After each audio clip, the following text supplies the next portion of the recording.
제목으로 말씀을 함께 나누겠습니다. 제가 2주일 전에 한국에 와서 온 다음 날에 이제 책방을 갔습니다. 그래서 책방에서 이렇게 이제 이렇게 왔다 갔다 하면서 책을 보고 있는데 눈에 띄는 책이 하나가 있어가지고 이렇게 이제 그걸 이제 사서 가져와서 읽는데 아주 너무 내용이 좋아가지고 다 읽었습니다. 그런데 그 책에 이런 이야기가 있었습니다. 여러분들은 이제 대답은 퀴즈입니다. 퀴즈.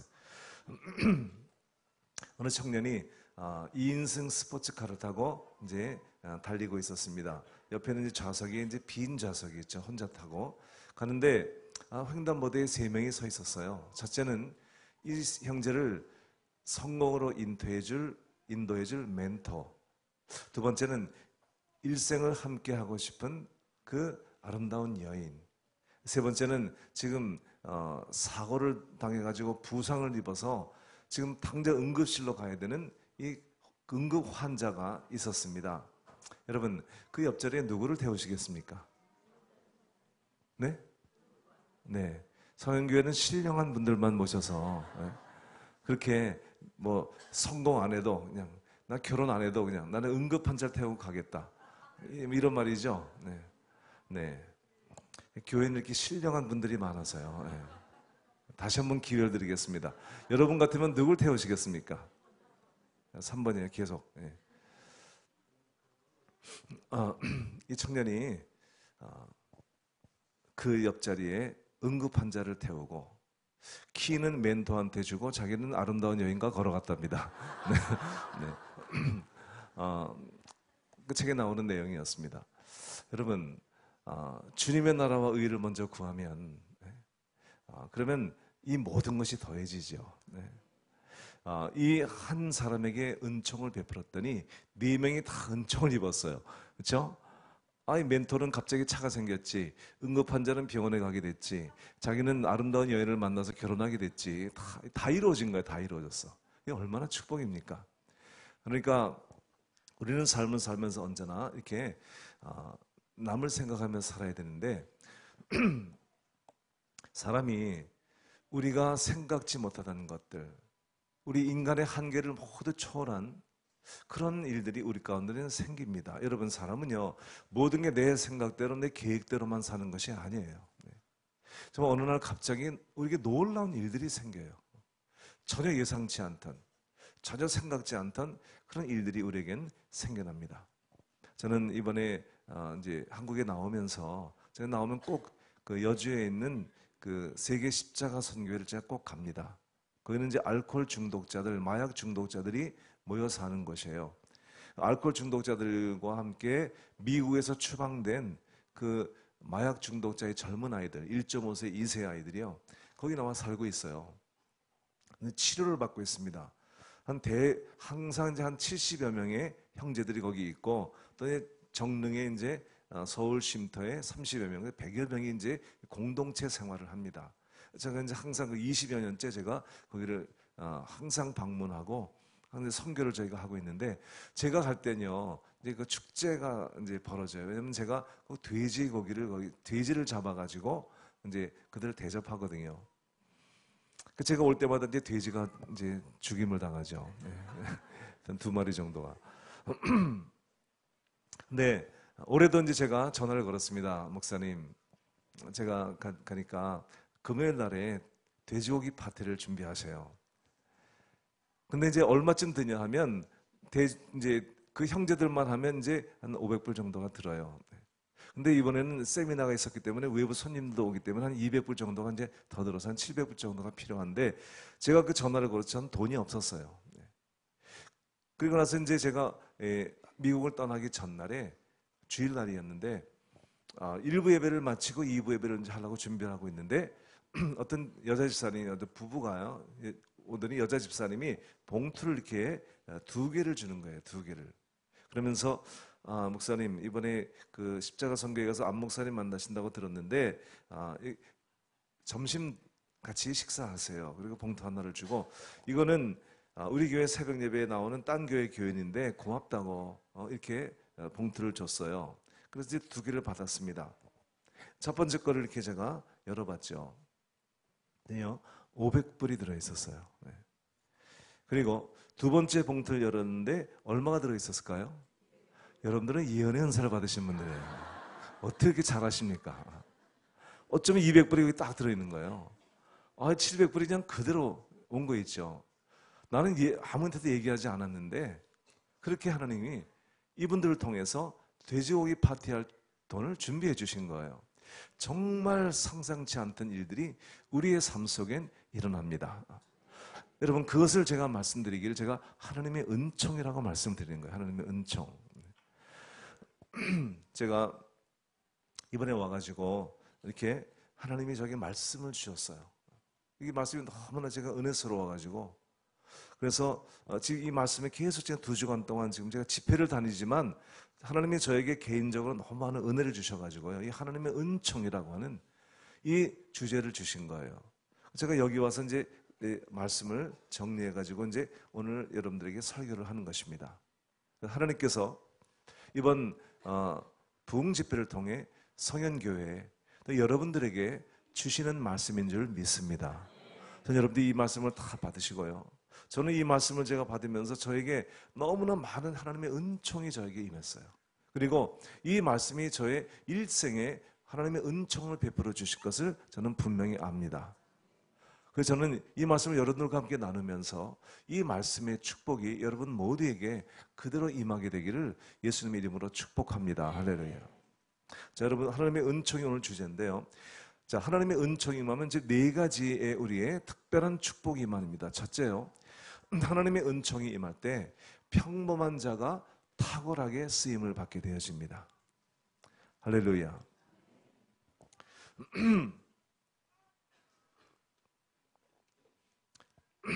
아멘은 꼭 시켜서 하는 게 아니고 이렇게 이제 알아서 이렇게 그 말씀이 맞다 생각이 되면 그냥 아멘 하시고 그냥 받으시면 되는 겁니다. 할렐루야. 네. 꼭 일부러 뭐 억지로 할 필요는 없어요. 그냥 마음속에 마음에 동의가 되면 아멘 하시면 돼요. 오늘 말씀 읽은 말씀 본문이 시편 23편인데요. 이 다윗이 지은 시 다윗. 근데요, 다윗은 여러분 잘 아시다시피 다윗은 양치는 목동이었습니다. 그런데요, 하나님의 특별 은총이 임하니까 이 목동이 이스라엘 민족의 왕이 되어지고 이스라엘 3000년 역사의 가장 찬란한 그 문화를 피웠고 그 정치 경제 가장 발전했던 이스라엘 역사의 최고의 황금기가 다윗 시대였습니다. 다윗이 왕이었을 때입니다. 지금도 이스라엘 사람들은 그 시대를 그리워하면서 국기를 다윗의 별로 만들었습니다. 그러니까 여러분, 정말 평범한 사람이었지만 하나님의 은총이 임하자 이스라엘의 민족의 왕이 될 뿐만이 아니라 하나님의 구원의 언약을 이 땅으로 불러오는 그 구원의 통로, 바로 이 사람이 메시아 그리스도의 조상이 되는 축복을 받게 되어지죠. 정말 평범한 사람이었지만 하나님의 은총이 임하니까 이렇게 탁월한 사람이 되어지는 거예요. 여러분, 마리아는 갈릴리 나사렛 동네에 살던 한 평범한 여인이었습니다. 그런데 어느 날 하나님의 천사 가브리엘이 와가지고 이렇게 인사를 합니다. 은혜를 받은 자여 평안할지어다. 영어로 보게 되면 Greetings, you who are highly favored. favor란 말이 여기 나와요. 크신 은총을 입은 자요, 그래요. 하나님의 크신 은총을 입으니까요, 그 시골 마을에 평범하게 살다가 사라질 한 여인이 인류를 구원하는 메시아의 어머니가 되어져요. 특별한 은총이 그 여인에게 임한 것입니다. 그러니까 여러분, 지극히 평범한 우리들이지만 하나님의 은총이 임할 때 우리들은 하나님께 탁월하게 쓰임받을 수 있게 되는 것입니다. 저는 정말 지극히 평범한 사람이었지만요, 하나님의 은총이 저에게 임하셔서 제가 거듭나 하나님의 자녀가 되고 또 주의 종이 됐어요. 그래서 저는 정말 지난 세월을 돌이켜보니까 하나님께 붙잡혀서 지난 35년간 쓰임을 받았어요. 정말 부족하고 연약한 저지만 정말 선교지 같은 이민교회에서 30년 목회를 했습니다. 그러면서 3번 개척을 하고 3번 성전 건축을 했습니다. 여러분들은 별거 아닌 것처럼 듣지만 3번 성전 건축은요, 이건 정말 내가 생각해도 내가 어떻게 했나 그런 생각이 들어요. 정말 보통 일이 아니에요. 근데 하나님, 저는 그런 은사도 없는데요. 어떻게 하나님이 오클라호마에서, LA에서, 워싱턴에서 3번 건축을 하게 해주셨어요. 그리고 하나님께서 저를 갖다가 구원하실 뿐만이 아니라 정말 허리병으로 너무 제가 고생을 했거든요. 10년 동안을. 그래서 제가 허리를 다쳐가지고 허리를 못 쓰면서 다리까지 못 썼어요. 허리병이 너무 심해가지고 다리로 내려와서 다리를 못 쓴 거예요. 그래서 제가 운전을 못 했습니다. 그래서 제 아내가 운전을 하고 저는 언제나 그 차 앞자리 옆으로 이렇게 누워가지고 저는 그렇게 댕기면서 사역을 했어요. 그러니까 정말 이 척추 디스크가 저에게는 참 이 가시였습니다, 몸에. 그런데 10년을 앓다가 제가 10년 만에 고침을 받고 나서요. 제가 지난 20년간 수많은 허리병자들, 목 환자들, 그들을 위해서 기도해주고 치유받는 역사가 일어났습니다. 하나님의 은총이 저에게 임한 것입니다. 정말 저는 평범한 사람이었지만 하나님 그게 저를 사용하셔서요, 수많은 영혼들에게 복음을 증거하고 그들을 주님의 나라로 인도하고 교회들을 세우고 그리고 수많은 일꾼들을 세우는 이 사역을 주님께서 지극히 평범한 저에게 감당하게 하신 것입니다. 제가 잘나서가 절대로 아니고 하나님께서 저에게 은총을 베풀어 주었기 때문에 사도 바울처럼 고백하기를 나의 나된 것은 하나님의 은혜로라. I am what I am by the grace of God. 하나님의 은혜로 되어진 것입니다. 하나님은 지극히 평범한 자를 들어서 하나님은 지극히 탁월하게 사용하시는 하나님이십니다. God used an ordinary person to an extraordinary way. 탁월하게 하나님은 쓰시는 거예요. 하나님의 은총이 임할 때 우리 모두에게 이 하나님의 역사가 임합니다. 할렐루야. 전 여러분들이 하나님의 은총을 받아서 하나님께 탁월하게 쓰임받게 되기를 예수 이름으로 축복합니다. 두 번째는요, 하나님의 은총이 임할 때 하나님은 삶의 수많은 위기에서 우리를 건져주십니다. 할렐루야.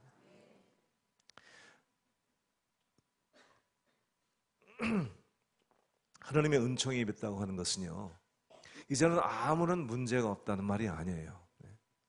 하나님의 은총이 임했다는 것은 이제는 나에게 문제도 위기도 없거나 이제 만사형통이다, 그게 아니에요. 하나님의 은총이 임했다고 하는 것은 우리의 삶 속에 많은 문제가 있을지라도, 많은 위기가 찾아온다 할지라도 하나님께서 우리를 모든 그 위기에서 건져주시고 모든 문제에서 응답하신다는 약속인 거예요. 성경은 이렇게 말씀합니다. 시편 34편 19절에 의인은 고난이 많으나, 여러분, 의인이라고 고난이 없는 것이 아니라 어쩌면 의인데 예수 믿고 더 고난이 많을 수가 있어요. 의인은 고난이 많지만 여호와께서 그 모든 고난에서 그를 건지시는도다. 할렐루야. 주님이 우리를 건져주시는, 이것이 하나님의 은총인 거예요. 또 이렇게 말씀합니다. 37편 24절에 그는 넘어지지나 아주 엎드러지지 않으면 여호와께서 그의 손으로 그를 붙드심이로다. 할렐루야. 우리는 넘어져요. 우리는 쓰러져요. 여러분, 목사고 장로고 집사고 여러분 직분이 문제가, 우린 아무리 신앙생활 오래 했는가 문제가 아니고 아무리 믿음 좋은가가 문제가 아니라 사람은 다 쓰러지고 넘어져요. 그렇지만 우리는 쓰러지고 넘어지지만 하나님께서 우리를 붙들어 주심으로 아주 엎드러지지 않는 거예요. 제가 뉴스를 보니까 또 누가 또 자살을 또 했더라고. 아직 서울법대 나와가지고 검사된 사람이 또 자살을 했더라고. 지난주에도 또 자살하고. 하루에 그냥 35명 40명이 자살을 해. 어쩌면 한국이 이렇게 좁은 나라에 자살도 많이 합니까? 난 너무나 참 가슴이 아파. 그러니까요, 나는 그분 예수 믿는지 안 믿는지 난 모르지만 그래서 엎드러지고 아주 엎드러진 거야, 그 사람들은요. 그러니까 여러분도 사실 생각해보면 얼마나 죽을 고비를 많이 넘기셨습니까? 그런데 여러분들이 지금 여기에 앉아있는 것은 넘어지고 쓰러지고 우리는 실수하고 우리는 죄를 짓기도 하고 우리는 그랬지만 하나님께서 우리를 그 자리에서 다시 일으켜 주셔가지고 여기 지금 앉아있는 거예요. 의인은 7번 넘어져도 8번 일어나는 거예요. 100번 넘어져도 101번 일어나요. 아무리 많이 넘어져도 우리는 한 번 더 일어나면 되는 거예요. 주님이 우리를 붙잡아 주시는 거예요. 하나님의 은총이 임하면 그렇게 사는 거예요. 다윗의 고백을 한번 들어보시기 바랍니다. 시편 18편에 4절 6절 이렇게 말씀합니다. 사망의 줄이 나를 얽고 불의의 창수가 나를 두렵게 하였으며 음부의 줄이 나를 두르고 사망의 올무가 내게 이르렀도다. 정말 기가 막힌 그런 호란과 환란이 찾아온 거예요. 그런데 그를 이렇게 고백합니다. 내가 환난 중에서 여호와께 아뢰며 하나님께 부르짖었더니 그의 성전에서 내 소리를 들으시며 그의 앞에서 나의 부르짖음이 그의 귀에 들렸도다. 그래서 하나님이 그를 살려주시는 거예요. 고난 때마다 그를 건져주시는 거예요. 사무엘상 26장에 보게 되면 이 다윗이 사울을 피해 도망을 가다가 원수 땅인 블레셋 땅으로 도망을 갔습니다. 시글락이라는 곳에. 그런데요, 시글락이라는 곳이 지금 블레셋 땅이에요. 이스라엘에서 갈 데가 없어, 도망 10년을 댕기다 보니까 갈 데가 없어가지고 블레셋 땅, 원수 땅 시글락으로 간 거예요.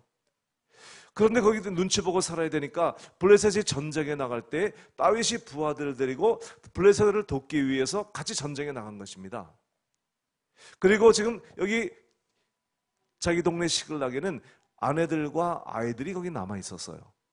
전쟁을 나갔는데요, 이 블레셋 왕의 그 신하들이 저 다윗이란 놈이 우리 따라왔는데 우리 저놈과 함께 싸우게 하면 안 됩니다. 적군과 싸우다가 저놈이 갑자기 마음이 돌변해가지고 우리를 치면 우리는 다 죽습니다. 그러니까 저놈들 믿으면 안 됩니다. 그냥 보내세요. 그래가지고 다윗이요, 전쟁도 못하고 그냥 돌아온 거예요.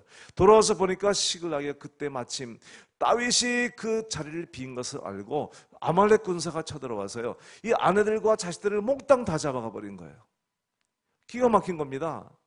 더 기막힌 것은요, 그렇게 아내들과 자식들이 다 잡혀갔더니 이 부하들이, 이 백성들이요, 다윗을 돌로 쳐가지고 죽이려고 하는 거예요. 아니, 어려움에 처했으면 같이 그걸 극복해야지 그 다윗을 죽이려고 그럽니다. 언제나 사람들은요, 문제가 생기면 지도자를 죽이려고 그래요. 딴 사람 얘기하는 거 아니에요? 여러분도 마찬가지. 무슨 일이 생기면 목사 원망하고 하나님 원망하고 그러는 거예요. 다윗이 지금 죽게 생긴 거예요. 어떻게 하면 좋습니까? 그 절체절명의 위기에서 성경이 기록하기를 이렇게 기록합니다. 다윗이 여호와를 힘입어 용기를 얻었더라. 그리고 하나님 앞에 이 에봇을 입고 하나님께 기도하며, 하나님 어떻게 할까요? 근데 하나님의 음성이 들립니다. 그들을 쫓아가라. 내가 따라잡고 반드시 도로 찾으리라 그래요. 주님의 음성을 듣고 그가 따라가서 모든 잃어버린 그 사람들을 한 명도 빠지지 않고 다 찾습니다. 그들을 몽땅 찾아가지고 다 데리고 옵니다. 여러분, 금방 죽게 됐었는데요, 하나님이 그를 도와주시니까, 하나님의 은총이 임하니까요, 모든 것을 회복해요. 그리고서 그 일이 계기가 돼가지고 다윗이 예루살렘에 올라가 이스라엘 왕이 되는 기회가 되어져요. 그러니까 하나님의 은총을 받은 사람은요, 아무리 어려운 일을 당해도 그것이 합력하여 선을 이루는 역사를 체험하게 되어져요. 여러분, 그리고 생각해보니까 어떻습니까? 저도 뒤를 돌이켜보니까요, 정말 이제 이거 마지막인가 보다. 더 이상 길이 없다. 난 여기서 이제 끝나는가 보다. 목회 30년을 하면서요, 그런 위기가 여러 번 찾아왔어요. 이젠 정말 끝나는 줄 알았어요. 더 이상 빠져나갈 길이 없는 거예요. 여러분들로 살면서 여러분도 가정적인 위기, 재정적인 위기, 혹은 질병의 위기, 자식을 통해서 위기, 남편을 통해서 위기, 각종 위기들이 찾아옵니다. 그러면서 정말 여기서 우리 끝나나 보다. 우리 가정은 이제 여기서 이제 끝인가 보다. 이제 우리 사업은 여기서 망하는 것보다 더 이상 일어날 길이 없다. 정말 끝나는 줄 알았는데 정말 너무나 놀랍고 신기하게 주님의 은총이 임해서 그 모든 문제와 위기에서 주님이 우리를 건져주신 거예요. 그래서 지금 여러분 문제 당하신 분이 계시면 여러분, 주님이 여러분을 지금 건지시려고 하고 계신 거예요. 어디 가서 자살해 죽지 말아요. 아니, 왜 이렇게 자꾸만 죽습니까? 정말 여러분, 하나님께서 우리를 도와주시려고 기다리고 있는데 그거를 못 참아가지고 여러분 포기하면 안 되는 거예요. 하나님의 은총이 우리 가운데 임하신 거예요. 할렐루야. 우리를 하나님께서 살려주시는 거예요. 너무나 놀랍게 하나님께서, 그리고 그 모든 위기에서 오히려 살려줄 뿐만이 아니라 합력의 선을 이루어서 더 좋은 길로 인도해 주시는 거예요. 그래서 다윗이 고백합니다. 내가 사망의 음침한 골짜기로 다닐지라도 해를 두려워하지 않을 것은 주께서 나와 함께 하심이라. 주의 지팡이와 막대기가 나를 안위하시나이다. 할렐루야. 여러분, 하나님의 은총이 임할 때 주님은 우리 모든 위기에서 건져주시고, 세 번째요, 삶의 모든 필요를 공급해 주세요. 아멘이십니까? 하나님은 삶의 모든 필요를 공급해 주셔요. 인간의 모든 생각과 방법을 초월한 하나님의 특별한 은총으로 여러분 정확한 시간, 정확한 때, 정확한 방법으로 하나님은 우리의 모든 필요를 공급해 주셔요. 다윗이 헛날던 인생을 돌이켜보면서 여러분 이 시편 23편은요 다윗이 목자일 때 쓴 것이 아니에요. 인생을 다 살고서 이제 인생 말년에 뒤를 돌이켜보니까 정말 하나님이 나의 목자가 되셔서 부족함이 없도록 인도해 주신 거예요. 정말 그러더라고요. 여러분 뒤를 돌이켜보니까요 정말 위기의 순간도 많았고 너무 어려웠던 때도 많았고 정말 하루의 양식을 걱정할 때도 있었는데요, 돌이켜보니까 하나님이 나의 목자가 되셔서 부족함이 없도록 인도해 주셨어요. 정말 놀라운 일인 거예요. 사울에게 쫓겨다니면서요 정말 광야로 굴러 도망을 댕기는데요, 여러분 그런데도요 하나님은 다윗의 모든 필요를 다 공급해 주었어요. 정말 하나님은 우리의 목자가, 따라서 한번 하죠. 여호와는 나의 목자시니. 번역은 이제 새 번역은 네 개인데요, 원래는 내가예요. 내가 I shall not want. 그런데 여기 원래 옛날 번역이 맞아요. 따라서 하세요. 내가 부족함이 없으리로다. 정말 놀라운 고백이에요. 2절 3절에 이렇게 말씀해요. 그가 나를 푸른 풀밭에 누이시며 쉴 만한 물가로 인도하시는도다. 내 영혼을 소생시키시고 자기 이름을 위하여 의의 길로 인도하시는도다. 5절에 보게 되면 주께서 내 원수의 목전에서 내게 상을 베푸시고 기름으로 내 머리에 바르셨으니 내 잔이 넘치나이다. 이 하나님의 엄청난 은혜의 손길을 그는 고백하는 거예요. 주님이 나의 모든 필요를 주님께서 정확한 시간에 정확한 때에 공급해 주신 거예요. 제가 남가지 펠로시교를 우리 교회가 건축을 하고요, 너무 이제 돈이 없어가지고 고생을 하면서 건축을 했는데요, 그런데 그 지붕을 했는데요, 지붕을 했는데 돈이 없었어요. 대금을 지불해야 되는데 미국 회사인데 지불 안 하면요 당장 건물을 차압해요. 문 닫는 거예요. 그런데요 이 지붕 공사를 했는데 공사하는 사람이 제가 그냥 담대하게 하라고 할 때는 제가 돈이 있는 줄 알고 해준 거예요. 안 냈는데 아직. 그리고서 돈 낼 날이 왔는데요, 돈이 없는 거예요. 그 금요일 날 오후까지 돈을 안 내면 이제 끝장인 거예요. 그렇게 고생해 건축하고 건물 날아가는 거예요. 길이 없는 거예요. 아무리 생각을 해도 돈 나올 구멍이 없는 거예요. 그러니까 참 이 금요일 날 아침이 됐는데요, 마음이 정말 어떻게 해야 될지를 모르겠는 거예요. 아무리 궁리를 해봐도 돈 꿀 데도 없고 나올 데가 없는 거예요. 그런데 그날 오후까지 돈을 내야 되는 거예요. 그리고 있는데 갑자기 전화가 걸려왔습니다. 우리에게 온 지 한 달밖에 안 된 김순자 집사람 분이 전화가 걸려온 거예요. 세 가족이에요. 그래서 저보고는 목사님 오후에 좀 찾아가 뵙겠는데 만날 수 있겠습니까? 그런 제가요, 난 지금 돈이 필요한데, 네. 아니 지금 이렇게 귀찮게 세 가족이 이렇게 만나자고 오나, 돈밖에 보이는 게 없어. 돈밖에요. 사람도 귀찮고 다 돈만 필요했어요. 그런데 세 가족이 오겠다는데 어떻게 오지 말라고 그럽니까? 오라고 그랬죠. 금요일 오후에 돈 낼 시간이 가까워오는데요, 이 자매님이 집사님이 오시는데요, 큰 누런 봉투를 이렇게 들고 이제 제 사무실이 2층이었는데 2층에 이제 오는데요, 막 떨면서 오더니 저거 봉투를 주니 뭐라냐면, 목사님 제가요 2년 전부터 헌금을 하려고 11조 감사 헌금을 다 많았는데 교회를 가면 내 교회가 아니라는 거예요. 가는 데마다. 옮겨 다니다가 여길 딱 왔는데 이게 내 교회다, 이런 마음이 들더래요. 그래서 지금까지 많은 걸 다 드리려고 가지고 왔대요. 내가 얼마나 감격했는지. 난 사람은 안 보이고 돈 봉투만 보여. 그래가지고 그 집사님 가기를 기다렸다가 돈을 딱 열어보니까요, 지붕 대금을 다 지불하고도 남는 돈을 내셨어. 나는 너무나 감격해가지고, 내가 그리고 나서 곰곰이 생각을 해보니까요, 하나님이 그 시간, 바로 그때 교회가 가장 위기에 처했을 때, 그때 하나님께서 공급하시려고 2년 전부터 준비를 시키신 거야. 어쩌면 하나님이 어떻게 하시고, 이 집사님이 2년 전부터 헌금을 모아놓게 하셨어. 여호와 이래야, 여호와 이래. 그리고 어쩌면 그 정확한 시간에 저한테 전화를 걸어가지고 그렇게 찾아옵니까? 너무 놀라운 일이었어요. 그 집사님이 사업이 그때 너무너무 잘 돼가지고요, 계속해 저희 교회 건축에 필요한 걸 다 그분이 그때만이 아니고 계속 공급하셨어요. 하나님이 너무 정확한 때에 그렇게 공급해 주신 거예요. 저는 목회자로서 정말 언제나 풍부한 삶을 살지 못했어요. 목사는 태초로부터 돈이 없어요. 그래서 항상 풍족하진 않아요. 돌이켜보니까요, 어쩌면 하나님이 그렇게 필요할 때마다 공급하시고 채워주셨는지요. 너무 놀라운 거예요. 그리고 제가 너무 고생을 해가지고 다시는 내가 건축하지 않으리라 결심을 했는데요. 워싱턴에 와가지고 또 했잖아요. 미국 교회 맨날 옮겨다니고 쫓겨다니다가요, 너무 힘들어가지고 교회 건축을 또 했잖아요. 그리고서 너무너무 힘들어가지고요, 교회가 이제 이렇게 건축을 하면서 이제 막 계속 부흥을 했으면 됐는데 너무 멀리 이사를 간 거예요. 건물을 사가지고요. 그러니까 지금 있던 교회에서 한 40분 떨어진 대로 미국의 40분 고속도로로 굉장히 멀어요. 그 멀리 건물 사는 바람에 그 멀리 이사를 간 거예요. 그러니까 교회가 갑자기 부흥되기는커녕 나오던 교인들이 많이 떨어져 나간 거예요. 머니까 못 따라온 거예요. 새벽 예배 교인 다 떨어지고요, 교인들이 많이 떨어지고, 그러니까 헌금이 더 줄은 거예요.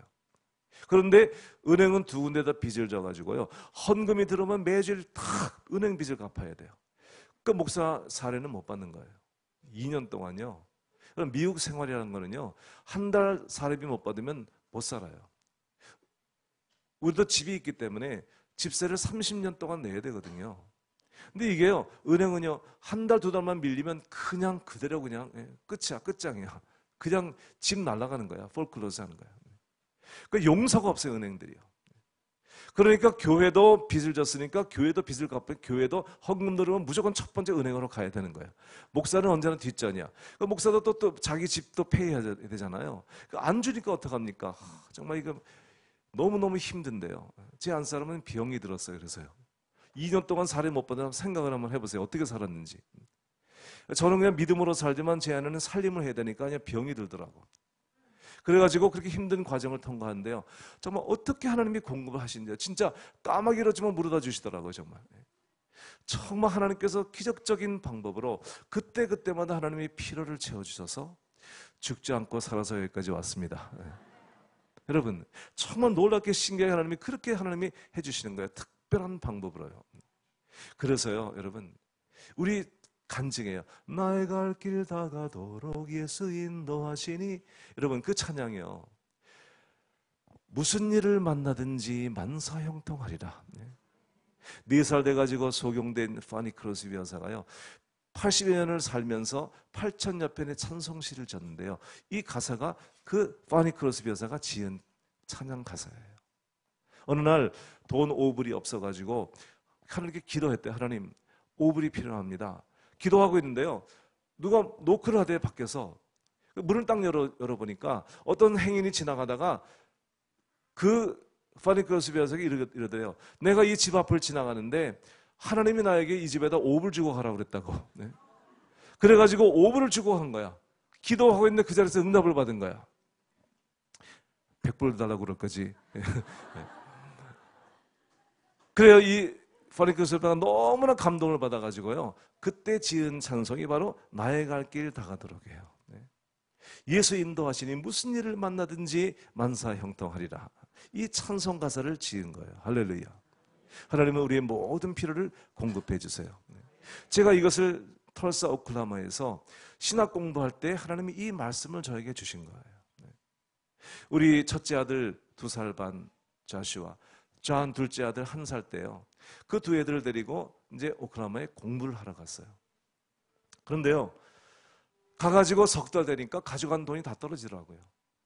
돈이 없는 거예요. 나는 공부하러 갔고, 또 제 아내는 아이들 둘을 봐야 되니까 일도 할 수 없고, 돈은 없는데 올 때는 없고, 오늘 아침에 일어났는데 우리 아이들 둘을 자는 거 보니까 눈이 캄캄한 거예요. 어떻게 내가 여기서 공부하고 살 수 있을까? 그래서 너무 답답해가지고 리빙룸에 나와서 리빙룸에 앉아가지고 이제 혼자 새벽기도를 했습니다. 새벽기도를 하는데요, 답답한 거예요. 그리고 어떻게 할까 막 답답한데요, 그때 하나님의 말씀이 저기 임한 거예요. 공중에 나는 새를 보아라. 들에 핀 백합화를 보아라. 저가 심지도 않고 거두지도 않되 너 먹이시고 입히지 않느냐. 하물며 너일까 보냐. 믿음이 적은 자들아, 그러므로 너희는 무엇을 먹을까, 무엇을 마실까, 무엇을 입을까 염려하지 말아라. 이는 다 이방인들이 구하는 것이라. 너희 천부께서 너희가 무엇이 있어야 할 줄을 아시느니라. 그러므로 너희는 먼저 그의 나라와 그 일을 구하라. 그리하면 이 모든 것을 너에게 더해 주실 것이다. 이 말씀을 주신 거예요. 혼자 답답해가지고 막 기도를 하는데요, 갑자기 그냥 지붕이 탁 열리더니요, 돈 만불이 탁 떨어졌으면 얼마나 좋았겠어요. 돈은 안 떨어지고 이 말씀이 떨어진 거예요. 말씀이. 그리고 나서 하나님이 기적적으로 인도를 하시는데요, 제일 먼저 그 말씀을 받고 나서 봉투가 날라왔는데 우리 막내 누님이 편지를 보냈어요. 그리고 내가 어려울 때 도와줬는데 너가 지금 신학교에서 공부하는데 내가 하나님이 감동을 줘가지고 도우라고 감동을 줬대요. 그래가지고 700불을 보냈어요. 700불짜리 수표를 보냈어요. 그게 시작으로 해가지고요, 하나님이 공부가 마치는 그날까지 신실하게 공급해 주었어요. 아무에게도 부탁하지 않았는데요, 어쩌면 그렇게 하나님께서 때때에 맞춰가지고 보내주시는지요. 우리가 그렇게 공부를 마쳤어요. 너무 전 더 놀라운 간증을 하나 할까요? 여러분, 저희가 신학기를 졸업할 때요, 이제 공부를 마치고 졸업을 하게 됐는데요, 졸업할 그때가 돼가지고 오클라호마 시리에 있는 어느 교회에서 담임 목사로 와달라고 초청이 왔어요.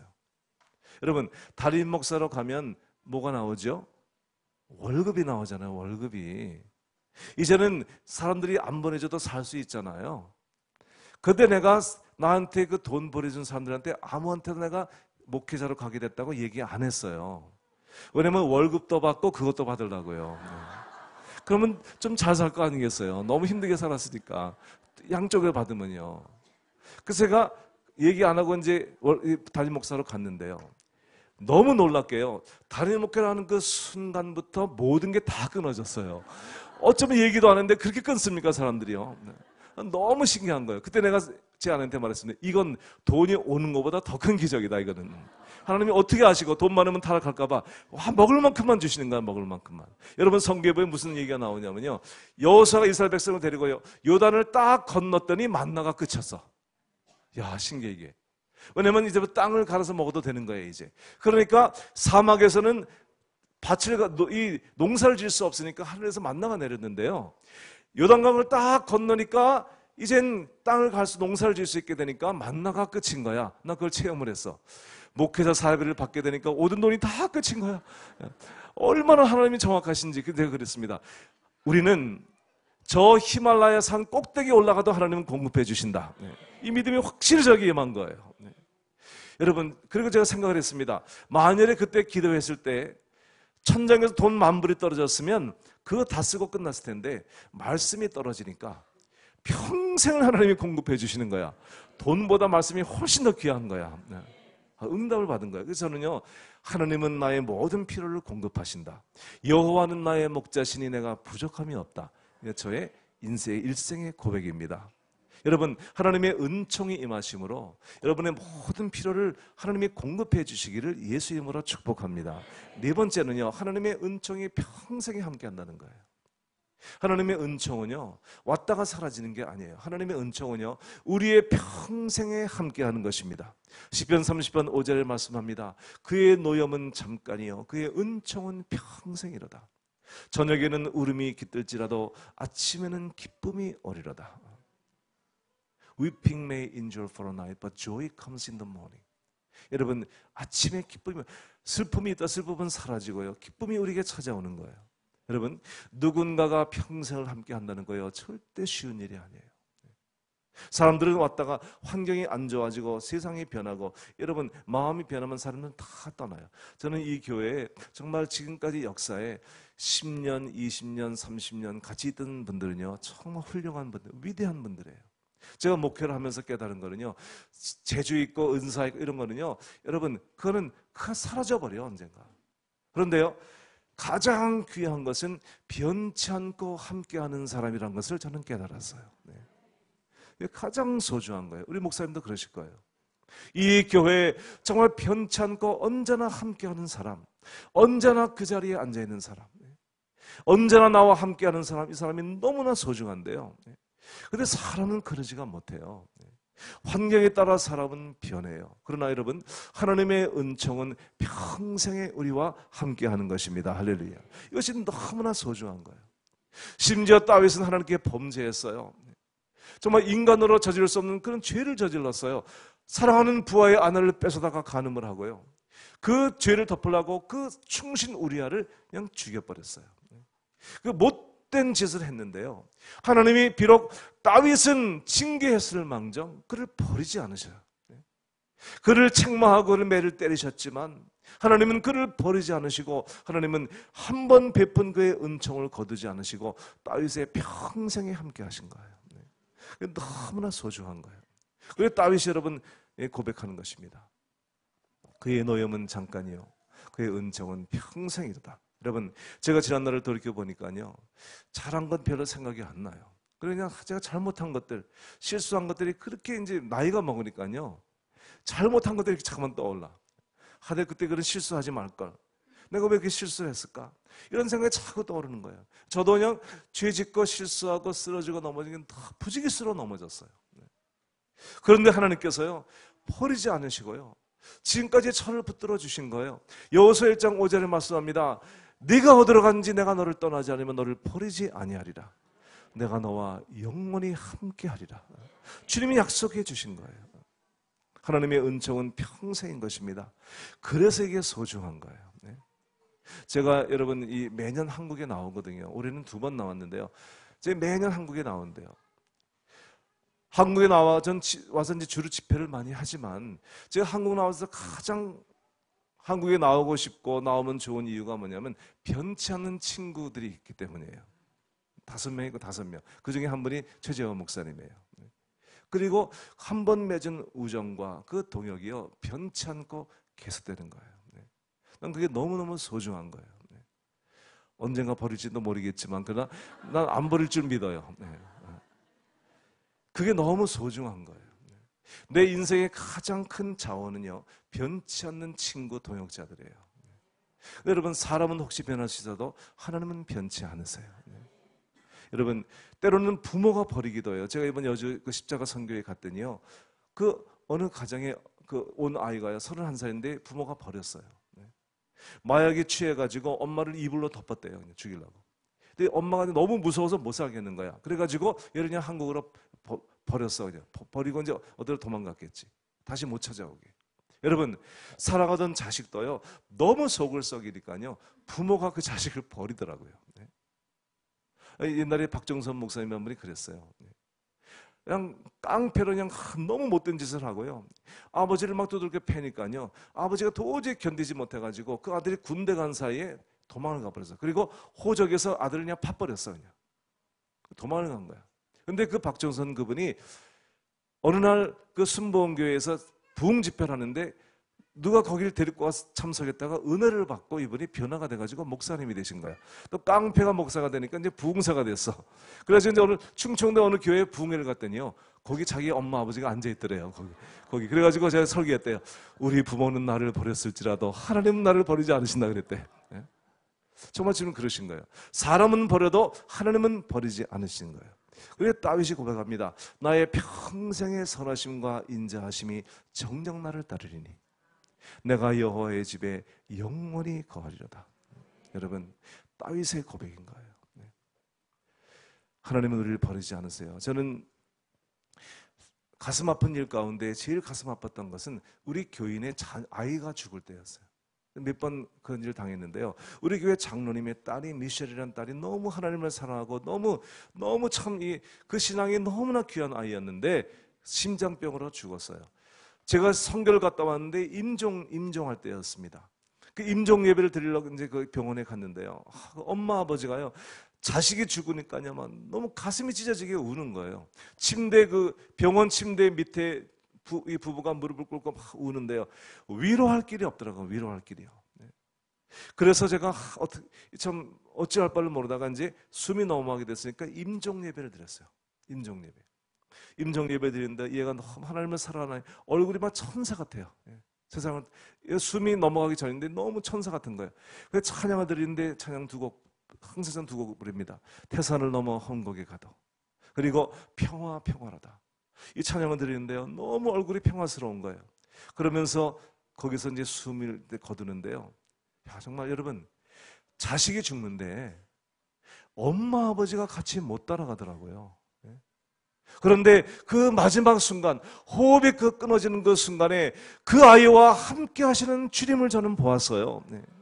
너무나 평강한 가운데 영원한 나라로 가는데 성령께서 그 아이와 함께 동행하시는 거예요.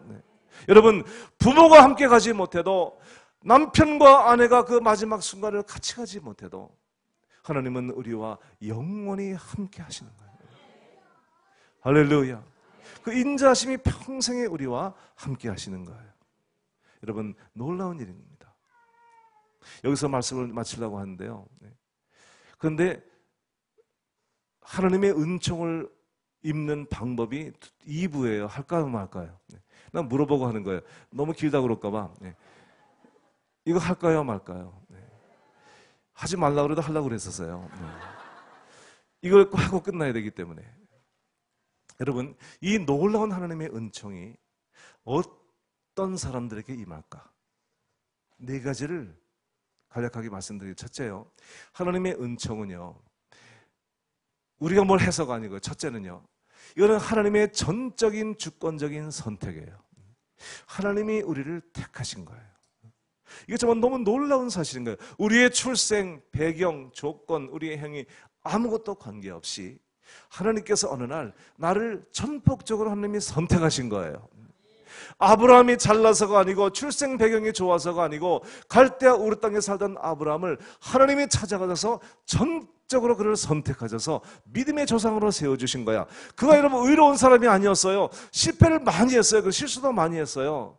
아브라함은요, 여러분, 하나님이 약속을 빨리 안 주시니까 양자도 얻었고요, 그리고요 또 첩도 얻었어요. 저는 그래도 첩은 안 얻었어요. 여러분, 그리고 아브라함은요, 아내를 팔아먹었어요. 내 아내 아니라고 팔아먹었어요. 저는 그래도 아내를 팔아먹은 적은 없어요. 아브라함이 위대한 사람이 아니에요. 실수 죄 많은 사람이에요. 그럼에도 불구하고 하나님이 아브라함을 선택하사 그게 은총을 베풀어 주어서 믿음의 조상으로 삼으시고 축복의 통로로 삼아주신 거예요. 하나님의 천적인 은총인 거예요. 그리고 아브라함이 이삭을 낳고, 이삭이 에사와 야곱을 낳는데요, 에사는 인간적으로 훌륭한 사람이었고 야곱은 인간적으로 아주 부족하고 사기꾼이었어요. 그런데요, 여러분, 하나님이 에사를 택하지 않고 부족한 야곱을 택하셔요. 왜요? 나도 몰라요. 하나님의 전적인 선택인 거예요. 성경은 이렇게 로마서 9장에 기록된 바, 내가 야곱은 사랑하고 에사는 미워하였다 하신 것 같으니라. 그 다음 말씀을 들어보세요. 그런즉 우리가 무슨 말을 하겠느냐?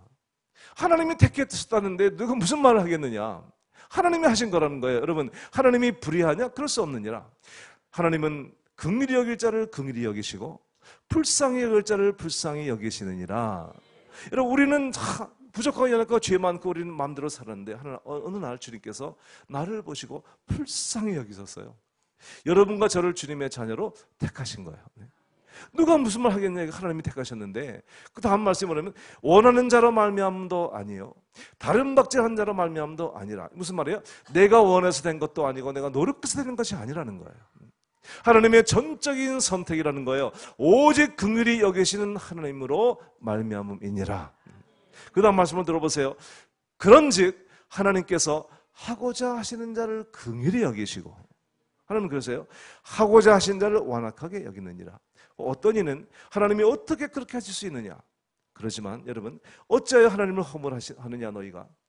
왜 내게 책임을 돌리냐? 여러분, 안 믿는 사람이 나 믿음이 안 생겨 안 믿었습니다, 그렇게 할 말 없다는 거예요. 하나님께서 하시는 거니까 변명할 길이 없다는 거예요. 이게 참 우리에게 놀라운 일인 거예요. 다음 말씀 들어보세요. 이 사람아, 내가 누구에게 감히 하나님께 반문하느냐? 지음을 받은 물건이 지은 자에게 어찌 나를 이같이 만들었냐 하겠느냐?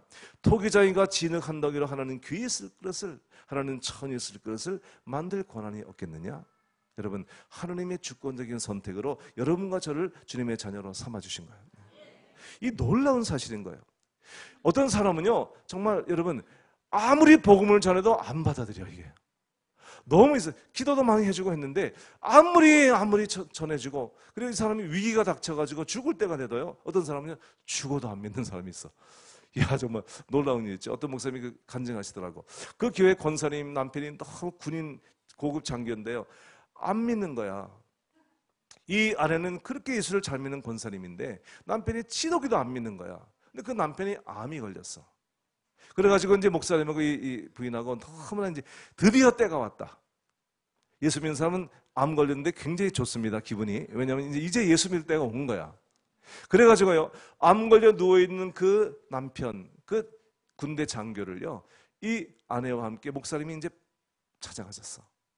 그래가지고 이제 암 말기로 이제 죽어가는 거야. 그러니까 이제 뭐 살 길이 있습니까? 없잖아요. 그러니까 이제 예수 믿는 길밖에 없는 거야. 이제 때가 왔다고 갔어요. 목사님이 복음을 열심히 전하고, 그리고서 이제 예수 믿으시죠? 믿을 줄 알았죠. 그 사람이 뭐라 하는지 아세요? 목사님, 저는 군인답게 죽겠습니다. 그러더래요. 전도하지 말라는 거야. 안 믿겠다는 거야. 저는요, 목회하면서 그런 사람을 여러 명 만나봤어요. 진짜 죽어도 안 믿어, 죽어도. 그 내가 마지막에 안 믿고 떠나는 사람을 보면서, 야, 진짜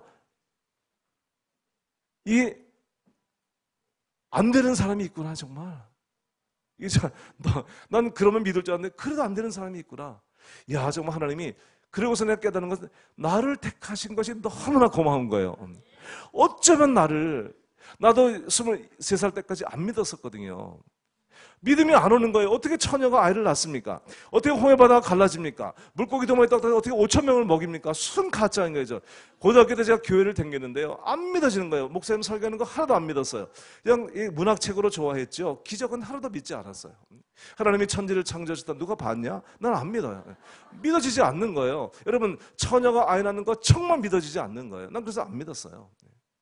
믿어지지 않는 건 어떻게 믿습니까? 그러니까 믿을 수가 없는 거예요. 이제 우리 가족이 다 예수를 믿고 이제 저를 전도한대요. 안 믿어지는 거예요, 이게. 그런데 여러분, 어느 날 23살 되던 어느 날 미국 버지니아에서 어느 날 그 하나님의 은혜가 저에게 임한 거예요.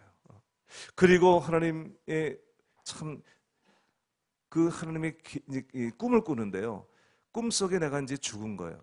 내가 시체를 끌고 가는데 보니까 내가 죽은 거예요. 그래서 시체를 끌고 가면서 내가 죽었구나. 그럼 제가 체험을 했어요. 제가 은혜를 받으면서 십자가에 예수님이 죽으신 것이 깨달아지는데요, 나는 한 번도 예수님이 나를 위해 죽었다는 생각을 해본 적이 없어요. 예수님이 십자가에 죽으셨다. 누굴 위해 죽었겠지. 나는 나라고 생각하지 않았어요. 주님의 은혜가 임하니까요, 나를 위해 죽으셨구나, 이게 막 깨달아지는데요. 그리고 성령을 받았는데 너무나 놀라운 사실은요, 신학교를 간 적도 없는데 어쩌면 창세기 1장 1절부터 요한계시록 22장 21절까지 하나님 말씀이요, 한순간에 다 믿어진 거예요. 그때부터 지금까지 40년 동안요. 여러분, 예수님이 처녀에서 태어나셨다, 처녀가 아이를 낳았다, 난 한 번도 의심해 본 적이 없어. 아무리 안 믿으려고 해도 안 믿어지지가 않아요. 믿어져, 이게. 여러분, 세상에 제일 큰 축복이 믿어지는 축복이에요. 믿어지는 축복. 저 이게 너무, 왜냐하면 목회를 하다 보니까 어떤 사람은요, 아무리 애를 써도 안 믿어지는 거예요, 이게. 그래, 우리 어떤 저희 교회 집사님이 남편을 데리고 와서 앞에 앉아 있는데요, 제가 이제 남편이 안 믿어요. 근데 아내가 하도 그냥 그래가지고 억지로 나온 거예요, 그날에. 근데 이제 예배가 끝나고 그 남편한테 이제 인사하면서 예수 믿으시죠? 그때 이분이 뭐라는지 아세요? 저보고요, 목사님, 나도 믿고 싶습니다. 그러더라고. 안 믿어진다는 거야. 내가 이해가, 저도 그랬으니까요. 그러니까 이게 안 믿어지는 거야. 그런데 여러분은 어쩌면 이 말씀이 믿어집니까? 여러분, 한국의 어느 유명한 교회에서요, 부흥 사경회를 했는데요, 강사가 스님이에요. 스님을 초청했어요. 이름만 대면 어느 교회인지 아실 겁니다. 목사님도요. 근데 이 스님을 초청해서요, 부흥 사경회를 한 거예요. 그 스님은요, 불교학 박사를 받으신 분이에요. 프랑스에 가서. 그래가지고 비교 종교학을 공부하느라고 성경을 수십 번 읽었대요. 그 스님이 와가지고 이렇게 얘기했대요. 여러분, 여러분들이 참 저는 부럽습니다. 저는 성경을 수십 번 읽었는데 안 믿어집니다. 그러더래요. 그날의 그 교회 교인들이요, 부흥의 역사상 가장 많은 은혜를 받았대요. 왜냐면 그 교인들은 한 번도 안 읽고 믿거든요. 성경 한 독도 안 하고 믿는 거야.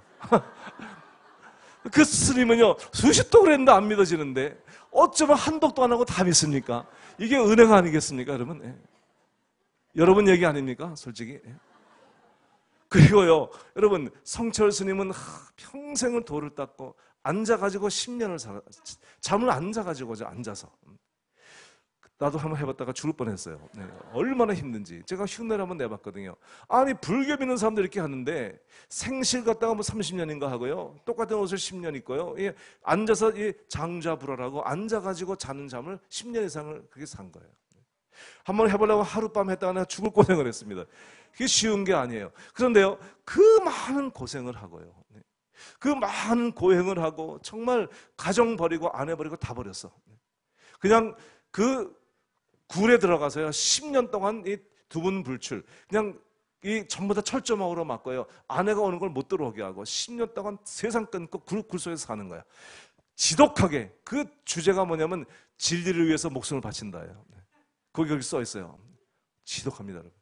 그렇게 했는데도요 천당에 못 갔는데 여러분들은요 먹을 거 다 먹고 놀 거 다 놀고 신나게 죄 짓고 그냥 그런 천당 가니 여러분이 얼마나 복 받은 사람들이에요. 이거 참 기가 막힌 일이에요, 여러분요. 네, 여러분 정말 우리가 하나님께 우리가요 이 은총을 베풀어 주었는데요. 이게 내가 그렇게 살았는데 하나님 어쩌면 나를 택하셨습니까? 내가 너를 지명하여 불렀나니 너는 내 것이라. 정말 우리가요 하나님의 은총을 입어가지고 하나님 우리를 택하신 거예요. 네. 아무리 전에도 못 믿는 사람이 있는데요 어느 날 주님은 우리를 찾아오셔서 은총을 베풀어 주셨어요. 내가 하나님의 자녀가 된 거예요. 너는 내 것이라. 할렐루야. 첫 번째, 전적인 주님의 선택입니다. 두 번째, 여러분, 우리가 그렇게 전적으로 택감을 받았지만 하나님의 은총이 계속 머물러 있는 게 아니에요. 우리가 우리의 삶에 따라 달라져야죠. 여러분, 두 번째요, 진실과 전심으로 주님을 섬기는 자들에게 하나님의 은총은 머물러 있어요. 그 은총은 더 크게 넘치게 되어져요. 그러니까 여러분, 이제 주님의 은총이 우리에게 계속 있는 것은요 우리의 삶에 달려 있어요. 어떤 사람은요 은혜를 받고서 다 까먹어버려. 다 그냥 쏟아버려. 그래서 성경이 말씀해요. 하나님의 은혜를 헛되이 받지 말아라. 고린도후서 6장 1절에 말씀합니다. 하나님의 은혜를 헛되이 받지 말아라. 무슨 말입니까? 하나님의 은혜를 받고 헛되이 쏟아버리지 말라는 거예요. 그럼 은총이 떠나간다는 거예요. 은총이. 저는 그런 사람들을 많이 보았어요. 오늘날 시대는 여러분 은총을 잃어버리는 시대예요. 너무나 많은 교인들이 하나님의 은혜를 잃어버렸어요. 여러분 은혜 받고 30년 40년이 지나면서요 은혜 까먹은 사람들이 너무나 많은 거예요. 저희가 은혜 받고 사명 받을 때요 30년 전이거든요. 40년 전이에요. 저는 3년 전쯤 받았어요. 그래서 목사가 35년 전에 받았어요. 그래서 목사가 됐는데요 그때는요 정말 우리가 성령의 불도관이었어요. 내 교회 부흥회는 물론이고 맨날 남의 교회 부흥회 따라다녔어요. 그리고 그냥 정말 주님한테 미쳤었어요. 여러분 기억나십니까? 저는 미국에서 그랬지만 한국은 어땠습니까? 여의도 광장에 100만 명씩 모여가지고요 밤새 기도하고요. 김중건 목사님이 간증을 하시더라고요. 낮에 100만 명이 모였는데요 철야를 하는데 10만 명이 남았대요. 그래서 철야 기도를 하는데요 밤에 너무나 비가 많이 내려가지고 앉을 수가 없어서 다 서가지고 기도를 했대요.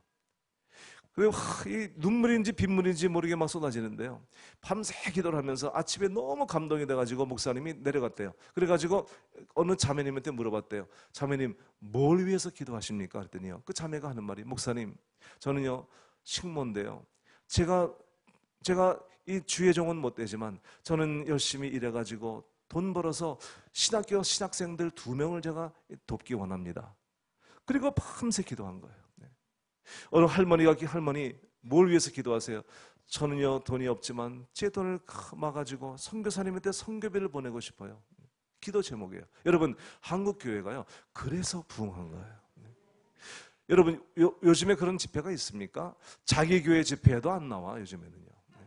너무나 기도의 영이 다 죽어고요. 은혜가 떨어져 가지고요 하나님의 은혜를 상실했어. 그 시대에 우리는 살고 있는 거예요. 그러니까 주님이 지금 찾고 계시는 거야. 누가 정말 진실과 전심으로 나를 사랑하나? 나를 진실과 전심으로 나를 섬기나 주님이 찾고 계시는 거예요. 그런 사람을 찾기만 하면 하나님이 은총을 부어주실 텐데 그런 사람을 찾기가 너무 힘든 거예요. 요즘에는요. 여러분, 히스기야가 죽을 병에 걸렸습니다. 이사야가 히스기야한테 와가지고 너가 죽고 살지 못하리라. 그때 여러분 참 신기합니다. 사형 선고를 받았는데요. 병원에 가서 의사가 암병 말기입니다. 그런데요, 어떤 사람은 그 소리가 이제 죽었구나 이렇게 들려요. 어떤 사람에게는요, 그 소리가 이제 기도해야 되겠구나, 하나님을 내가 의지해야 되겠구나 이렇게 들리는 거예요. 죽었구나 하고 들리는 사람은 죽고요, 하나님을 의지하겠다고 들리는 사람은 살아나는 거예요. 네. 히스기야에게는 그 소리가 이제 기도해야 되겠구나 하는 소리가 들린 거예요. 벽을 향해서 전심으로 하나님께 기도했습니다. 그랬더니 하나님의 음성이 이사야를 통해서 들렸는데 여러분 기도 제목을 한번 들어보세요. 이렇게 기도합니다. 자, 히스기야의 기도.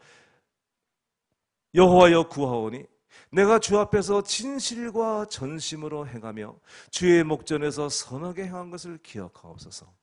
여러분, 삶의 위기를 닥칠 때 우리가 평상시에 한 게 있어야 하나님께 기도할 제목도 있는 거예요. 내가 하나님 앞에 진실과 전심으로 섬기고 하나님 기억하십시오.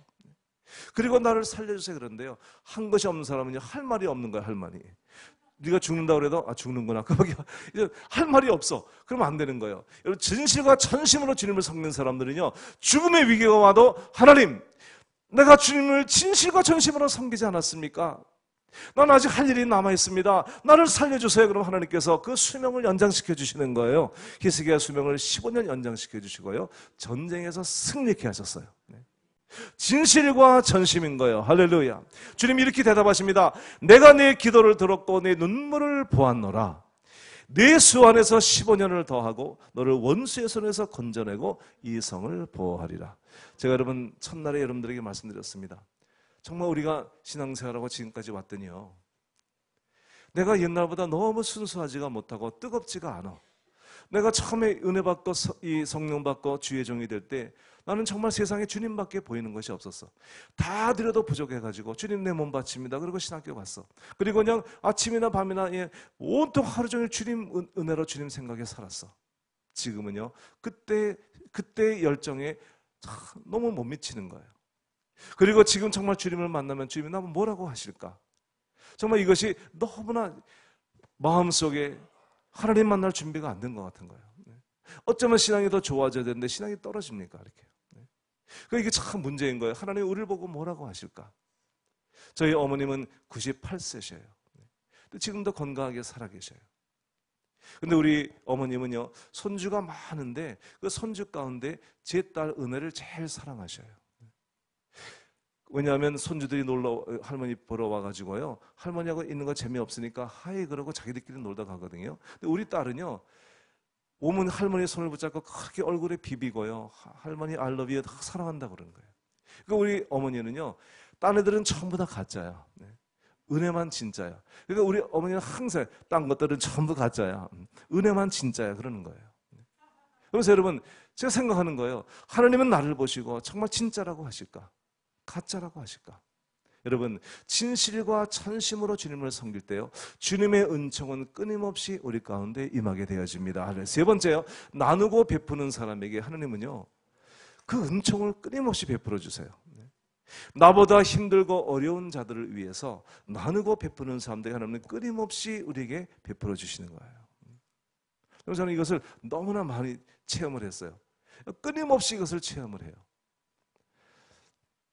한 번은 제가요, 우리 교회에 이제 제가 펠로우십 교회 목회할 때 제 사무실이 2층에 이제 이렇게 사무실이 있었어요. 그리고 이제 제 책상에 있는데 어느 하루는 우리 교인이 저에게 이제 목사님 쓰시라고 용돈을 줬어요.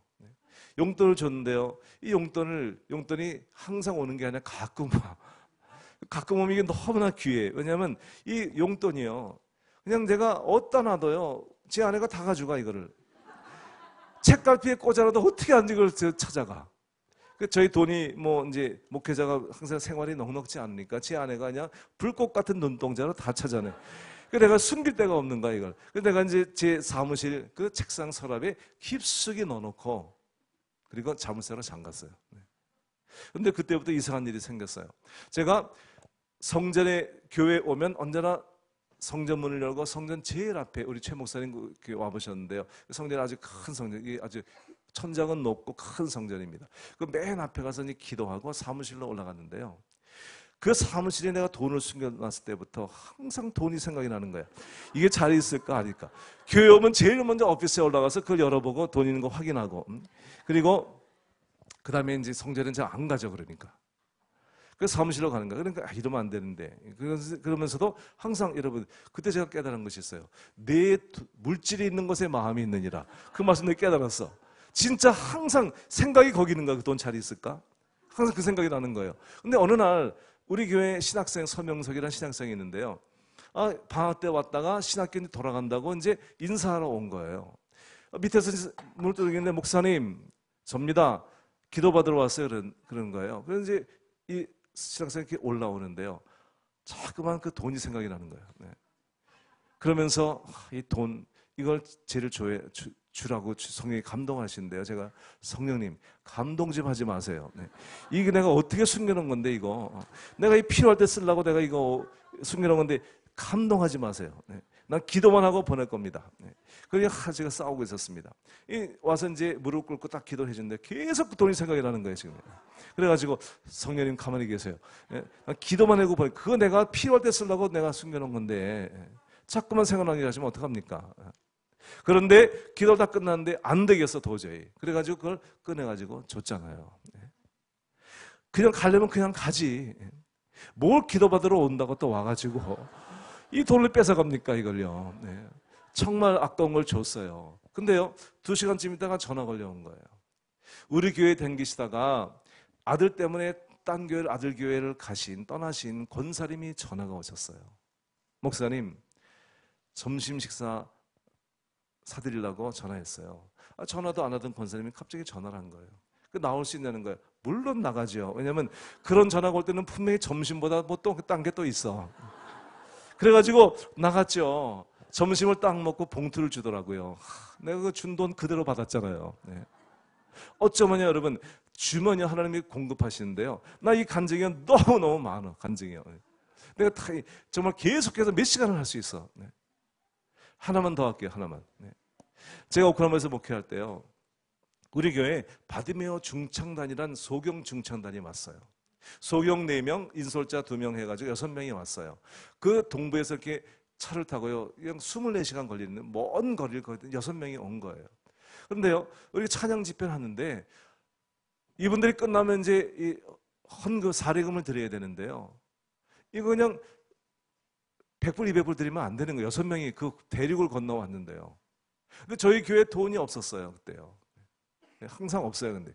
그때도 돈이 없었어요. 그런데 이 마음이 막 괴로운 거예요. 내일이면 이제 가는데 이거 어떡하나. 이거 돈을 좀 드려야 되는데. 돈이 없는데 어떡합니까? 그래서요, 둘째 날에 집회를 하는데요. 제가 그랬습니다. 여러분, 이렇게 먼 데서 이거 손님들이 오셨는데 그냥 보내면 되겠습니까? 우리가 이거 참 전심을 다해 헌금해야 되지 않겠습니까? 근데 교인들이 헌금을 잘 안 해요. 목사가 할 때까지 안 해요. 그래서 제가 그랬습니다. 선포, 여러분, 제가 이번 달에 월급을 오늘 받았는데 오늘 제가 이거 다 드리겠습니다. 그랬어요. 왜냐면 이제 도전을 해가지고 다 드리게 하려고 이제 많이 드리고 싶어서 제가 그날 이제 그 달 받은 월급을 이제 다 헌금을 했어요. 그래서 교인들이 도전을 받고 헌금이 많이 나왔죠. 드렸는데 문제는 뭐냐면요, 이제 한 달 살 게 문제였어요. 저는 언제나 제 아내한테 상의를 안 하고 하는 게 문제예요. 그러니까 제 아내는요, 저는 믿음으로 했지만 제 아내는 이제 살 길이 걱정인 거예요. 근데 뭐라고 안 그러더라고요. 다음날 월요일이 됐습니다. 월요일 날에 우체부가 봉투를 가지고 온 거예요. 생일 카드를요. 제 생일이, 우리 둘째 아이 조한 생일 카드가 온 거예요. 근데 우리 장모님이 믿음 좋으신 장모님이 보낸 거예요. 근데 그때가 2월 달이었어요.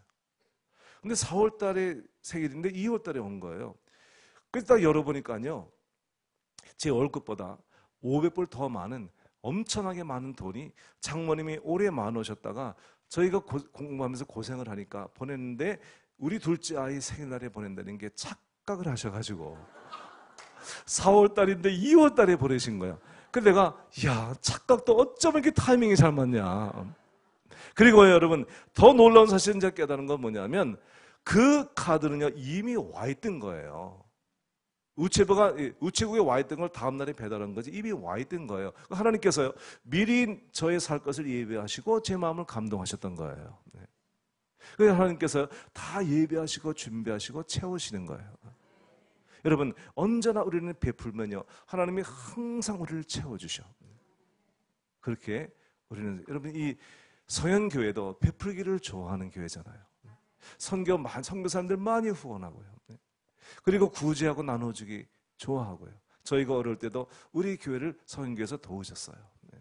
우리가 아주 건축하고 힘든 과정을 통과할 때요. 여러분, 제가 30년간 목회 생활 가운데 부족하지만 정말 선교사님들을 최선을 다해서 도왔고요. 노숙자들, 저희가 4년 노숙자 하면 20년째 우리 교회는 노숙자 사역을 하고 있고요. 그리고 병자들을 돌보는 일에 최선을 다했어요. 근데 주님께서요 정말 우리의 약속을 주시는데요 살림이 넉넉해서가 아니고요 언제나 있는 거 다 끌어다가 다 갖다가 준 거예요. 우리 교인들은 언제나 그냥 참 이 갈등이 많아요. 왜냐면 목사가 그냥 없는 살림에 다 끌어다가 주니까요. 교회 자정 보시는 분은 너무 어렵죠. 그런데 그냥 있는 걸 다 끌어다 주는 거예요. 이번에도 또 그렇게 했어요. 태국에서 보신 선교사님 없는데 그냥 다 끌어가지고 다 드렸어요. 그리고 이 선교제도 여러 개 성전 건축하고요. 이번에 그 여주에 있는 세계 십자가 선교회 건축할 때 그 기초헌금을 저희가 교인 40명일 때 기초헌금을 저희가 드렸어요. 그래서 하나님께서 그 마음을 주신 거예요. 선교사들에게 있어서 주는 것이 아니고 없어서 다 긁어서 주니까요. 주님이 이런 약속을 주셨어요. 누가복음 14장에 13절 이렇게 말씀합니다. 잔치를 베풀거든 차라리 가난한 자들과 몸 불편한 자들과 저는 자들과 맹인들을 청하라. 그러면 그들이 갚을 것이 없는 거로 하늘에 계신 너희 아버지께서 너에게 상으로 주시리라. 할렐루야. 그러니까 여러분, 갚을 수 없는 사람에게 베풀라는 거예요. 그러면 하나님이 너에게 갚아주신다는 거예요. 너무나 정확한 때 하나님이 갚아주시는 거예요. 제가 우리 교회도 그렇고 가정도 그렇고 이렇게 사니까요 제 아내는 항상 걱정이 많아요. 그래서 생활 걱정, 살림 걱정, 앞날 걱정, 노후 걱정을 많이 해요. 그럼 제가 항상 이 구절, 내가 30년 동안 선교사님들, 노숙자들, 그리고 병자들 내가 돌보지 않았냐? 하나님은 반드시 채워주신다. 제가 말로만 하죠, 말로만. 근데 하나님께서요 정말 그 말대로 저희의 삶을 그렇게 지금까지 채워주셨어요. 주님의 약속인 거예요. 이렇게 하나님 약속하세요. 내가 어려서부터 늙기까지 의인이 버림을 당하거나 그의 자손이 걸식함을 보지 못하였도다. 그는 종일토록 꾸어주고 베푸니 그의 자손이 복을 받는도다. 할렐루야. 마지막으로 네 번째, 하나님은 어떤 사람에게 은총을 베풀어 주시느냐? 자신의 무능함을 깨닫고 주님의 도우심을 구하는 자들에게 주님의 은총을 베풀어 주세요. 여러분, 우리는요 내일 일이 아니고요 5분 후에 5초 후의 일도 몰라요. 저는 이번에 한국에 왔는데 며칠 전에 뉴스를 딱 들었더니 영화배우 김주혁이라는 영화배우가 차 사고로 죽었더라고요. 근데 그 사람 나오는 영화를 제가 봤거든요. 46살의 젊은 나이에 죽었어요. 근데요 한국에는 블랙박스가 있어가지고 미국에는 차에 블랙박스가 없어요. 한국은 하도 의심이 많아가지고 그냥 비행기에만 다는 블랙박스를 차에다 다 달았어. 참, 한국은 참 신기한 나라야. 그래가지고 다 찍어놨어. 그러니까 그 사고 난 영상을 뉴스에 계속 보여주는 거야. 난 계속 봤어요. 그래서 제가요. 너무나 제가 놀라운 사실을 발견했어요. 그 김주혁이라는 배우가 탄 차가요. 이 보통 사람이 타기에는 탱크같이 튼튼한 차예요. 그게. 그 벤츠 SUV인데요. 그 좀 무쇠 같은 차입니다. 그거 웬만한 사고 나서 사람 안 다칩니다. 그게요. 근데 그게요. 갑자기 왼쪽에 있는 차를 봤더니요. 그 받쳐가지고 충격으로 오른쪽으로 틀었는데요. 그 뒤에요. 스쿨버스, 노란 스쿨버스가 오고 있었어요. 근데요. 그 장면을 제가 계속 보다 보니까요. 그 스쿨버스가 만약에 0.5초만 빨리 갔어도 그 차에 부딪혀가지고 거기 서는 거예요. 안 죽는 거예요. 어쩌면 그 0.5초의 순간으로 그 스쿨버스가 조금 늦게 가는 바람에 이게 부딪히고 그 앞으로 가가지고요. 그 벽을 받고 계단 밑으로 굴러 떨어졌어. 그래 뇌가 손상해서 죽은 거예요. 내가 그걸 보면서 야 정말 어쩐 타이밍이냐 이게 타이밍. 1초, 0.5초만 이게 어그러졌어도 사는 건데 어쩌면 이래가지고 죽는가? 하나님의 은총이 임하지 않을까? 그 순간에 정말 여러분 얼마나 이게 중요한지 우리는 정말 앞날을 몰라요. 제가 이번에 와가지고 하나님 저에게 주신 은혜가 뭔지 아세요, 여러분? 하나님이 이 하나님의 은총을 계속해서 저에게 주신 거예요. 그리고 사고 난 장면도 보면서 야, 사람이 내가 잘나서 사는 게 아니라구나. 내가 노력한다고, 여러분 얼마나 노력을 했으면 영화배우가 되고요. 인류 영화배우 아닙니까? 얼마나 노력을 많이 했겠습니까? 여러분 그러나 하나님이 붙잡아 주지 않으면요 그날로 생명이 끝나는 거예요. 여러분 하나님이 도와주셔야 돼요. 그래서 제가요 이번에 한국에 와가지고 하나님이 이것을 깨닫게 하시면서요 매일 하나님의 새벽마다 일어나면 하나님 오늘도 하나님의 은총을 베풀어 주세요. 그리고 살면서 하나님 저에게 은총을 베풀어 주세요. 잠을 자기 전에 하나님 오늘 은총을 베풀어 주신 것 감사합니다. 우리 아이 셋이 다 미국에 지금 있는데 하나님 우리 아이들 지금 어디 있는지 뭘 하는지 난 모르지만 하나님의 은총을 베풀어 주세요. 그 기도예요. 자기를 의지하지 말고 하나님의 은총을 의지해 살게 해주세요. 그래서 제가 오늘 새벽에 여러분들에게 오늘 감사헌금을 쓸 때 그거 쓰라고 한 겁니다. 하나님 나와 내 가정에 은총을 베풀어 주십시오. 저희 자녀들이 정말 아들 둘이요 정말 대책이 없는 아이들이었어요. 그 목사 가정에 자라는데요 옆길로만 가는 거예요. 둘째 아들은 농구 선수, 농구도 잘하고 첫째 아들 착실한데요 하나님을 떠나가지고 방황을 하는 거예요. 근데 내가 어떻게 할 길이 없는 거예요. 그래서 저는 맨날 기도할 때마다 하나님 우리 아이들 불쌍히 여겨주세요. 그리고 하나님 은총을 베풀어 주세요. 성공해달라고 기도하지 않았어요. 하나님 쟤들이 적성에 맞는 그걸 찾아서 하나님 기쁨으로 살게 해주시고요 하나님 은총을 베풀어 주세요. 그렇게 기도했어요. 근데요 자 우리 막내딸이 제일 먼저 결혼을 했어요. 어쩌면요 남편을 만났는데요 자기보다 믿음 좋은 남편을 만났는데요 그것만 감사한 게 아니고 요리를 잘하는 남편을 만났어요. 그래가지고요 제 사위는요 항상 밥을 줘가지고 제 딸을 대접을 하셔. 그래서 언제나 음식하는 걸 얼마나 좋아하는지. 그래가지고 점심도 싸죠. 점심도. 자기도 바쁜데 자기 점심 제 딸 점심 다 싸죠. 우리 애는 음식을 잘 못해. 패션 디자인을 해가지고요 별 음식을 잘 못해. 얘가 어떻게 사나 했더니 음식 잘하는 남편을 만났어. 신앙도 좋고. 그래가지고 결혼을 한 거야. 그 엄마가 보기에는 팔푼이지만 제가 보기엔 너무나 착한 사위야. 근데요 우리 둘째 아들이 또 그렇게 방황을 하더니 이 아이가 또 하나님의 축복을 받았어. 그래가지고 하나님께서 너무나 많은 걸 베풀어 주었어. 그 중에 가장 큰 축복이 믿음 좋은 배우자를 만난 거야. 너무나 저는 감사한 거야. 딴 거보다 어쩌면 저렇게 믿음이 좋은 애를 미국에서는 어떤 애는 가서 미국에 와도 결혼하고 또 뭐 흑인과도 결혼하고 뭐 할 수 없어. 난 상관 안 했어 옛날에. 어느 나라하고 결혼해도 괜찮다. 그냥 우리 아들은 여자하고만 결혼하면 된다. 왜냐하면 미국에는요 남자애가 남자를 데리고 와. 그래 내 결혼하겠다는 거야 이게. 동성결혼이 얼마나 많아. 10명에 1명이 한 커플이 동성결혼이에요. 기가 막힙니다. 잡지에 나오는데요 결혼사진 우리 딸아이가 패션해가지고 이제 잡지에 나오는데요 잡지에 결혼 화보에 10커플 중에 한 커플이 동성 커플이에요. 남자끼리 결혼하는 거예요. 근데 이민 가정에도 아이들이 그렇게 남자애들을 사귀어가지고요 남자애가 남자애하고 결혼하는 거예요. 막 기가 막힌 겁니다. 저는 그래서 야 어떤 여자애 호박 박생을 새겨도 괜찮다. 우리 아들 여자애하고만 결혼해달라. 우리 딸은 남자하고만 결혼해달라 했더니요 남자애도 한국에만 결혼했어. 어떻게 난 외국에도 괜찮지만 그래도 한국인을 만나가지고 결혼하고 믿음 촌에 만났어요. 너무 감사해. 나는 항상 그렇게 생각을 해요. 우리 아이들이 부족하지만 하나님 배우자를 잘 만나게 해주세요.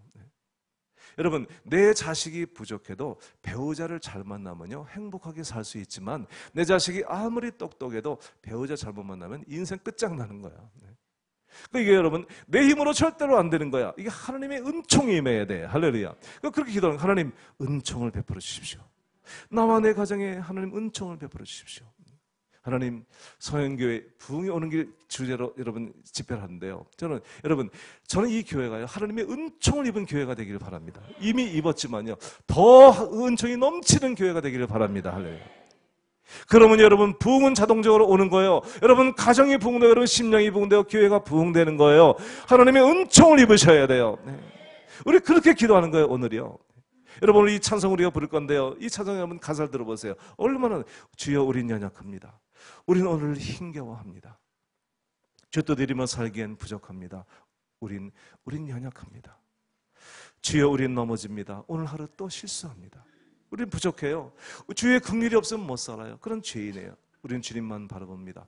한없는 주님의 은혜, 그 후렴이 너무나 한없는 주님의 은혜 온 세상 위에 넘칩니다. 할렐루야. 가릴 수 없는 주 영광 온 땅 위에 충만합니다. 여러분, 사람이 길이 아니에요. 세상이 길이 아니에요. 주님만이 길이오니 우리는 그 길 따라갑니다. 그날에 우리 이루실 주님은 완전합니다. 우리는 부족하지만 하나님 우리에게 은총을 베풀어 주세요. 제가 오늘 이 찬양 부르고 오늘 기도할 텐데, 오늘은요, 오늘 전교회를 위해서 축복 기도를 할 거예요.